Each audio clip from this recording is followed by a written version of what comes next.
अभी डिलिमिटेशन को लेकर काफ़ी विवाद हुआ बीते दिनों। कल उसकी एक पहली ज्वाइंट एक्शन कमेटी की मीटिंग थी और उसमें आपके मुख्यमंत्री पंजाब के भगवंत मान भी शामिल हुए, कांग्रेस पार्टी के लोग भी उसमें शामिल हुए। तो आपको लगता है कि कोई रूपरेखा इसकी बन पाएगी?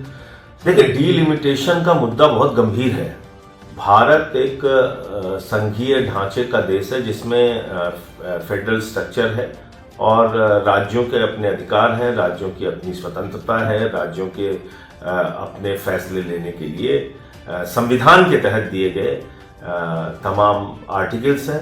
तो मुझे लगता है कि आप उस भावना को तो तोड़ नहीं सकते और हर राज्य का जो प्रतिनिधित्व था पार्लियामेंट के अंदर, उस प्रतिनिधित्व को अगर आप कम कर रहे हैं, प्रतिशत में भी अगर आप कम कर रहे हैं, तो राज्य के मुख्यमंत्री को बोलना स्वाभाविक है, वहाँ की पॉलिटिकल पार्टीज को बोलना स्वाभाविक है। जैसे आप उदाहरण के तौर पे आप पंजाब ले लीजिए।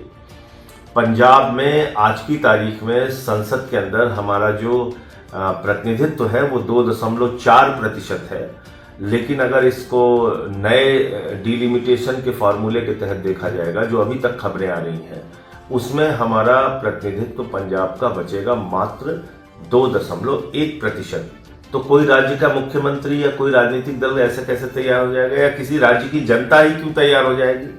तो इसलिए मुझे लगता है कि इसके बारे में सरकार को फैसला लेना चाहिए और व्यापक चर्चा करके फैसला लेना चाहिए और कई उसमें पैमाने तय होने चाहिए। जीडीपी में किस राज्य का कितना योगदान है,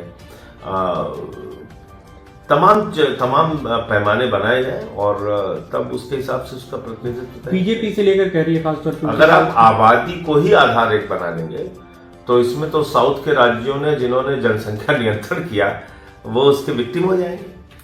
बीजेपी से कह रही है कि वोट बैंक पॉलिटिक्स खेला जा रहा है, अपने वोट बैंक को बचाने की कोशिश है, खासतौर पे साउथ के राज्यों, और जो विपक्षी नेता इसका समर्थन कर रहे हैं। नहीं, वोट बैंक पॉलिटिक्स क्या बीजेपी नहीं कर रही है? भाई, बीजेपी अगर अपने शासित राज्यों में सीटों की संख्या बढ़ा रही है तो उनके ऊपर ये आरोप नहीं लगेगा कि वो अपनी वोट बैंक की पॉलिटिक्स कर रहे हैं। और ये कहीं गलतफहमी में लोकतंत्र के अंदर बीजेपी को नहीं रहना चाहिए कि वो हमेशा अमर होके आए हैं और हमेशा इस देश पे शासन करेंगे।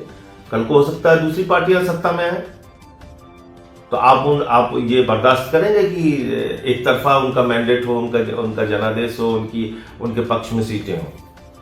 आज बीजेपी शासित राज्यों की सीटें बढ़ रही हैं, इसके कारण से बीजेपी उत्साहित है और अभी वहां पे दूसरे पार्टी की सरकार होती तो ये चौराहे पे चिल्ला रहे होते।